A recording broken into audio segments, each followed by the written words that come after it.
Good morning. It's day one of the extended 30-day stay-at-home order in the USA. And I'm here in California, and I felt very much to talk about what the purpose is for what we've been asked to do. In principle, of course, it looks like seclusion so that there isn't interpersonal contact. But really, what is the purpose of this time in quiet, if possible, at home? In short, I would say the purpose overall is to know thyself. This is a universal invitation to sit still and take stock. And in so doing, things that you've avoided your whole life or people that you've avoided your whole life, you may now be spending time with.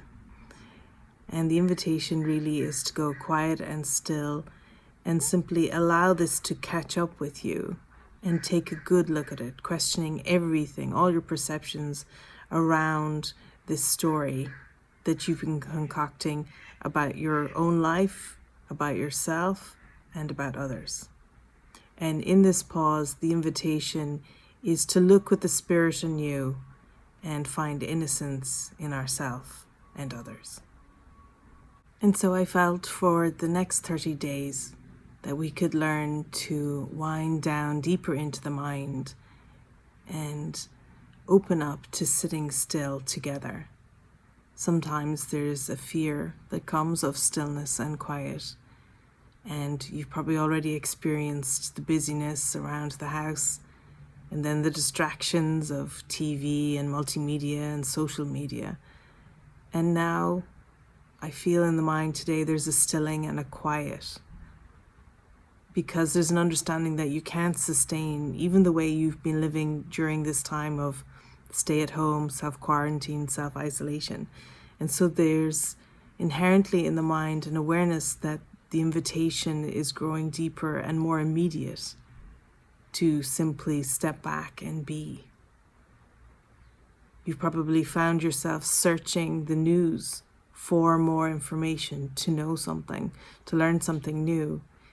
And now you're coming up empty-handed because you're already aware of things of the world.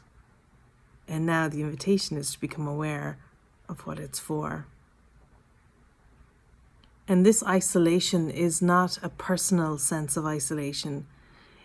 It's more isolating your focus, pinpointing your focus on an aspect of yourself that heretofore you have sidestepped or avoided. A growing intimacy with yourself.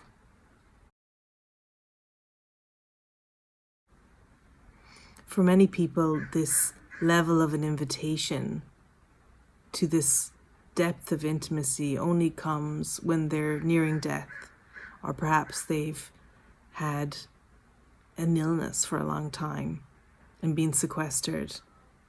And yet today you're being invited to step back and learn what it is exactly that you've been running from your entire life. And I feel that support is needed for this.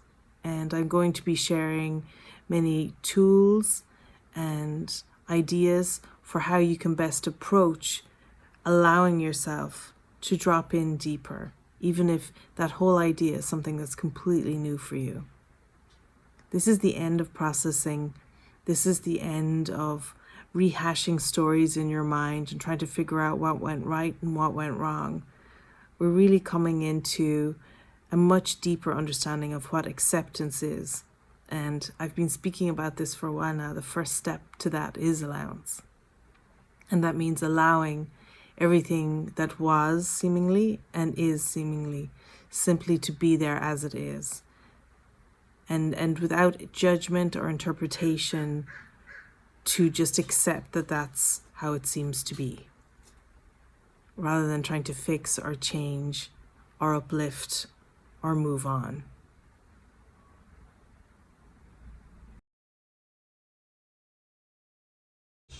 Permission granted. Permission to stop the project that you were in the middle of and just sit down and just Listen to the breeze in the trees or the sirens on the sidewalk.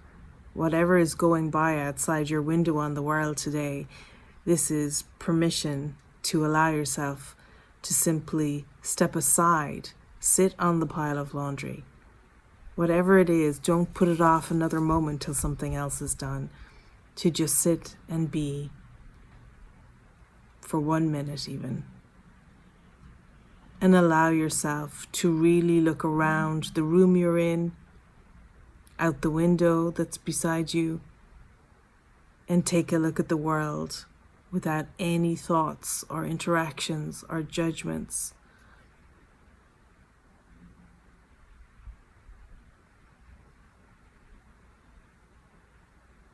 This is an invitation to become present. And the more you become present, the more you become aware of those thoughts that are fighting for your attention.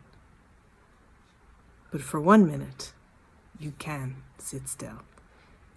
So simply allow yourself to come into that sense of presence, being where you are, exactly how it is, without trying to fix or change it, either mentally or physically, whether that's the environment or your ideas of yourself and how you could have been better or different in the past, or optimism for the future. Just lay it all down for a moment and rest.